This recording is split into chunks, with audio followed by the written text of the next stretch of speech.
बिस्मिल्लाहिर्रहमानिर्रहीम। अस्सलाम वालेकुम। मैं हूं आपका दोस्त, आपका भाई तनवीर अहमद और आप देख रहे हैं मेरा YouTube channel common man TV. दोस्तों, इस चैनल में हम अपनी बात करते हैं, आपकी बात करते हैं, इस मुल्क की बात करते हैं, इस मुल्क में रहने वाले आम लोगों की बात करते हैं, क्योंकि चैनल लोकल है इसलिए सारी लोकल बातें हम करते हैं। दोस्तों, पाकिस्तान में इस वक्त सियासी पारा, सियासी दर्जे हरारत इंतहाई बुलंद तरीन सतह पर है। किसी वक्त भी कुछ भी हो सकता है।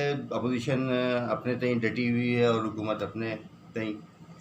दोस्तों, गवर्नमेंट इस वक्त इंतहाई मुश्किल हालत से दो चार है। गवर्नमेंट इस वक्त पीडीएम के रहमो करम पर है। इस वक्त पीडीएम अपना इंतहाई जारहाना इनिंग्स खेल रही है और जिसको कप्तान इमरान खान 12वां खिलाड़ी कह रहे हैं, वही सबसे ज़्यादा फ्रंट फुट पे खेल रहा है और बड़े अच्छे शॉट्स लगा रहा है।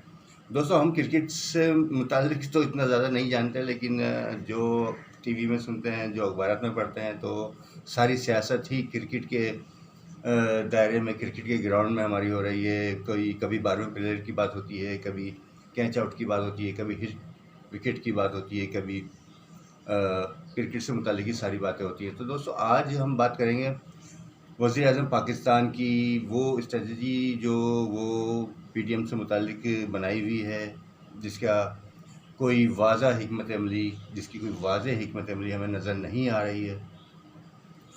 अभी तक गवर्नमेंट तज़्ज़ुब का शिकार है, उसको समझ नहीं आ रहा है कि जलसे को रोकना है या जलसे को होने देना है।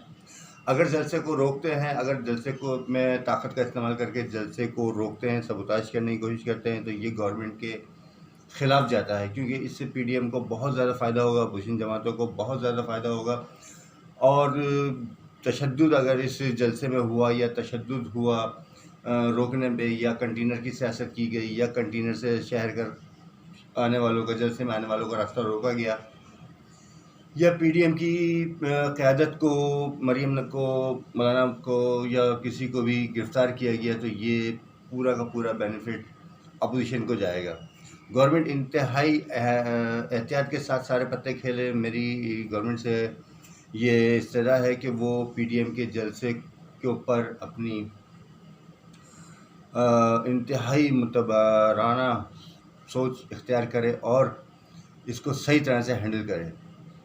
लेकिन दूसरी तरफ अगर हम देखते हैं कि अगर हुकूमत ने इसको, अपोजिशन को बिल्कुल फ्री हैंड दे दिया और बिल्कुल कोई इसमें रुकावट नहीं डाली, किसी किस्म की कोई रुकावट इस जलसे में आने वालों के लिए, इस जलसे को करने वालों के लिए, मुंतज़मीन के लिए और इंतज़ामिया के लिए किसी किस्म की कोई रुकावट न डाली, और पीडीएम ने बहुत एक अच्छा पावर शो कर लिया जिसकी उम्मीद की जा रही है।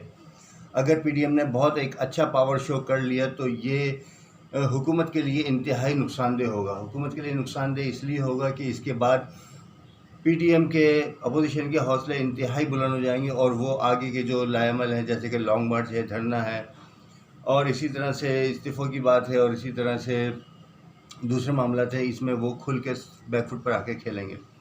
दोस्तों, गवर्नमेंट इस वक्त इंतहाई कशमकश का शिकार है। उसके कुछ वज़रा ये कहते हैं कि अपोजिशन को जलसा करने नहीं देना किसी सूरत भी, जबकि कुछ वज़रा का, जिनमें शामिल कुरैशी साहब भी हैं, कुछ वज़रा का ये कहना है कि बिल्कुल लाताल्लुक़ हो जाओ, जो अपोजिशन करती है करने दो, जो पीडीएम की लाएमल है उसको करने दो, हुकूमत को कोई ख़तरा नहीं है। ये बात बिल्कुल सरासर गलत है। हुकूमत को ख़तरा होता है।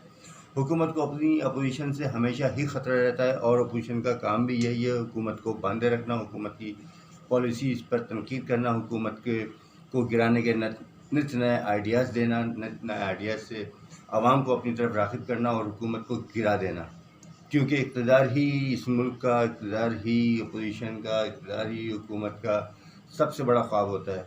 दोस्तों, इमरान खान की हिकमत अमली जो है, आज तक हमें कोई साफ़ वाज़ेह नज़र नहीं आई, चाहे वो गुजरांवाला का जलसा हो, चाहे वो मुल्तान का जलसा हो, कराची का हो या पेशावर का। दोस्तों, लाहौर का जलसा ये पीडीएम की तहरीक का आखिरी जलसा है। इस आखिरी जलसे में बहुत सारे बड़े ऐलानात भी मुतवक्को हैं और जिनका कहा जा रहा है कि हम कर सकते हैं। तो इमरान खान की हिकमत अमली क्या होगी इस जलसे को रोकने के लिए, या इस जलसे से आवाम को लाताल्लुक़ रखने के लिए। दोस्तों, कोरोना एक बहुत बड़ा इशू है जो कि मुल्क में जारी है। इसकी दूसरी लहर बहुत ज़्यादा ख़तरनाक साबित हो रही है। रोज़ाना तकरीबन दर्जनों के हिसाब से हलाकतें भी हो रही हैं। अस्पतालों में कोरोना की वजह से काफ़ी बर्डन आया हुआ है और हमारा पैरामेडिक्स स्टाफ, हमारे डॉक्टर्स, हमारी नर्सें जो हैं वो काफ़ी परेशान हैं। दोस्तों, हुकूमत को चाहिए कि वो एक ग्रैंड डायलॉग करे। हुकूमत को चाहिए कि अबॉर्शन को साथ मिलाकर मुल्क के मामलात का कोई वाज़ह हल निकाले। हुकूमत को चाहिए कि वो अपोजिशन के सामने घुटने टेक दे। हुकूमत को चाहिए कि वो अपोजिशन की बातों को मान ले और एक मुज़ाकरात की टेबल पर आ जाएं। मैं समझता हूँ कि अपोजिशन इस वक्त जारहाना मूड में है, तो दोनों फरीकों में से कोई एक जारहाना मूड में हो तो दूसरे को थोड़ा सा स्लो डाउन होना चाहिए। तो लिहाजा हम बात करते हैं कि गवर्नमेंट इस वक्त स्लो डाउन हो जाए और अपोजिशन की बातों को मान ले और अपोजिशन की जो तहरीक है इसको यहीं पर क्लोज़ करने की बात करें। जलसे से पहले या जलसे के बाद, अगर आप जलसे का मोराल देखना चाहते हैं तो फिर 13 दिसंबर के बाद कोई बात कीजिए।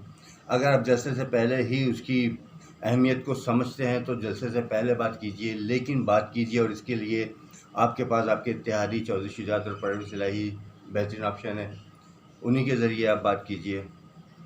दोस्तों, आगे आने वाले दिनों में क्या होता है क्या नहीं होता है ये आप भी देख रहे हैं, मैं भी देख रहा हूँ, और आप कीजिए मेरा चैनल सब्सक्राइब। अगली वीडियो में मुलाकात होती है, इजाज़त दीजिए, अल्लाह हाफ़िज़।